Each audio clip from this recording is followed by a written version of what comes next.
अस्सलाम वालेकुम स्टूडेंट्स, जैसा कि आप जानते हैं कि इससे पहले हमने एक्सरसाइज 4.6 के क्वेश्चन नंबर 4, 5, 6 को देखा।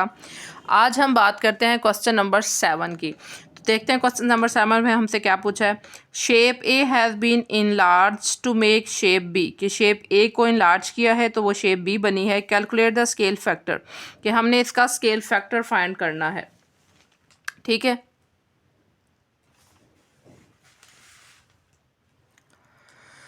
तो इसको हम एक ग्राफ के ऊपर शो कर लेते हैं। ठीक है, ये बाय हैंड जो ग्राफ पेपर पे बनाना चाहें तो अगर प्लेन पेज पे बना रहे हैं तो भी देख लें।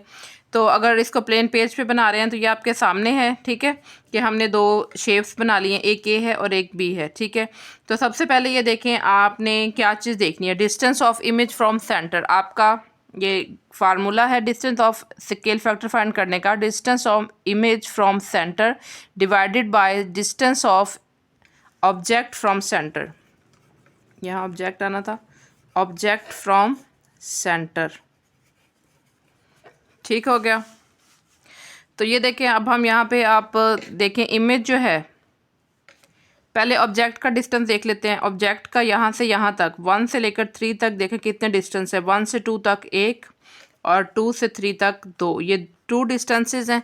यहाँ पे हम इसको नीचे 2 लिख देंगे फार्मूले में।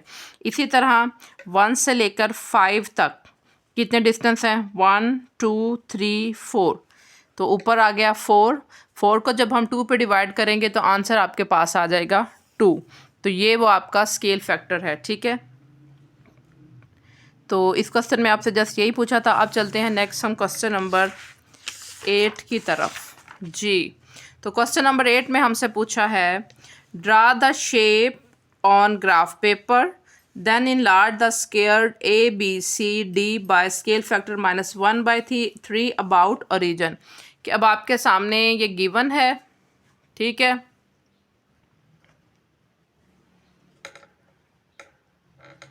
अब हम इसको शो करते हैं जी।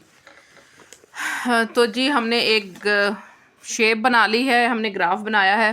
ठीक है, यहाँ पे ये आपका एक्स एक्सिस है, ये नेगेटिव एक्स एक्सिस है, ये वाई एक्सिस है और ये नेगेटिव वाई एक्सिस है। ठीक हो गया। हमने पॉइंट्स जो हैं इसके ए बी सी डी के यहाँ पे मेंशन कर लिए हैं। पहले हमने ये डायग्राम बना लिया है, एक स्क्वायर जो है बना लिया है। ए का पॉइंट है 9 3, बी का है 15 और 3, सी का है 15 और 9 और डी का है 9 9। ठीक है, स्केल फैक्टर हमारे पास -1/3 है। तो हमने क्या करना है जी, इन सब पॉइंट्स को 1/3 पे डिवाइड कर देना है, -1/3 पे डिवाइड करना है। तो -1/3 पे जब हम इनको डिवाइड करेंगे तो 9 3 बनेगा आपके पास -3 -1। ठीक हो गया। -5 -1, 15 और 3 बनेगा -5 -1। सी बनेगा 15 9 -5 -3 और डी आपका 9 9 बनेगा -3 और -3। ठीक है, अब सबसे पहले हम क्या करेंगे जी, इन सब जो वर्टिसेस हैं इनको हमने सेंटर ऑफ इनलार्जमेंट जो कि आपका ओरिजिन है, ओरिजिन में से गुजारना है, ओरिजिन से पास करना है। ठीक है जी। तो ये देखिए, हमने सबसे पहले क्या करना है जी। अच्छा, अब यहाँ पे आप ऐसा करेंगे, जो पॉइंट्स हैं इनको हम यहाँ शो कर लेते हैं, जो हमने ग्राफ के ऊपर पॉइंट्स लगाए हुए हैं, और फिर उनको आपस में मिलाएंगे और चेक कर लेंगे कि आया ये जो डायग्राम है वो ठीक बनी है या नहीं। ठीक है ना। तो पहले हमने ये ड्रा कर लिया, ये वाली डायग्राम ये हमने मेंशन कर दिए हैं, फिर इसको -1/3 पे डिवाइड किया। अब जो नंबर बने हैं वो हमने शो करने हैं। ए डैश जो है आपके पास -3 और -1 है, चूँकि हमने जो क्वेश्चन में हमें 3 5 3 6 9 12 15 3 3 का डिस्टेंस के साथ नंबर दिए हुए, तो क्वेश्चन यहाँ पर भी हम उसी तरह से बनाएंगे। ठीक है ना। तो ये 3 और -1 जो है, तो ये देखें जी, जो हमारे पास सबसे पहले -3 और -1, -3 जो है आपका एक्स एक्सिस पे है।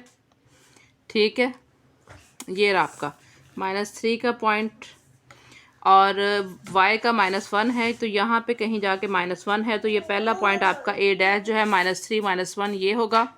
दूसरा पॉइंट बी डैश है आपके पास -5 -1, तो ये -6 है, -6 से कुछ थोड़ा सा पहले ये -5 होगा। तो -5 और -1 ये दूसरा पॉइंट, इसको हम बी डैश कह रहे हैं। सी डैश आपके पास है -5 और -3 कि -5 को ही हमने आगे एक्सटेंड किया और यहाँ से जो y का -3 ये आपका तीसरा पॉइंट है और चौथा पॉइंट है -3 -3, तो ये आपका D बन गया। ये एक छोटी सी डायग्राम बन गई है, ठीक है। फिर इनके सब के वर्टिसेस को एक दूसरे से मिलाएं।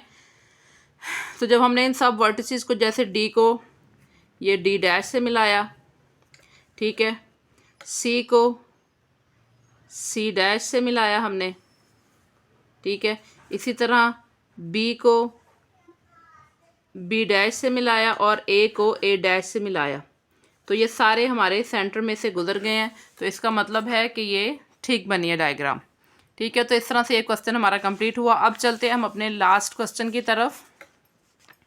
Find the centre of enlargement when square ABCD has been enlarged to make square A dash B dash C dash and D dash. कि अब यहाँ पे हमने सेंटर ऑफ इनलार्जमेंट फाइंड करना है कि वो कौन सा है। अब देखिए हम शेप की तरफ ही देखें जो कि आपके सामने है कि ABCD एक डायग्राम दी हुई है आपको, ये ऑब्जेक्ट है हमारा, और A dash B dash C dash और D डैश ये क्या है आपके पास, उसका इमेज है, ठीक हो गया। तो अब ये A को A डैश से मिलाया, B को B डैश से मिलाया, C को C डैश से मिलाया और D को D डैश से मिलाया। तो जिस जगह पे ये सारे पॉइंट एक दूसरे को कट कर रहे हैं, एक दूसरे से मिल रहे हैं, तो वो कौन सा पॉइंट है, ओरिजिन। तो ओरिजिन पे 0 0 होती है x और y की वैल्यू। तो यहाँ से हमें क्या पता चला कि इसका सेंटर ऑफ इनलार्जमेंट क्या है, ओरिजिन है, 0 0 है, बस यही इसका सेंटर ऑफ इनलार्जमेंट है। तो बस यही इस क्वेश्चन में पूछा था। उम्मीद करती हूँ आज की वीडियो आपको पसंद आई होगी। बहुत जल्द नेक्स्ट वीडियो के साथ आपसे मिलेंगे। हमारे चैनल को लाइक शेयर और सब्सक्राइब ज़रूर कर दिया कीजिए। अल्लाह हाफिज़।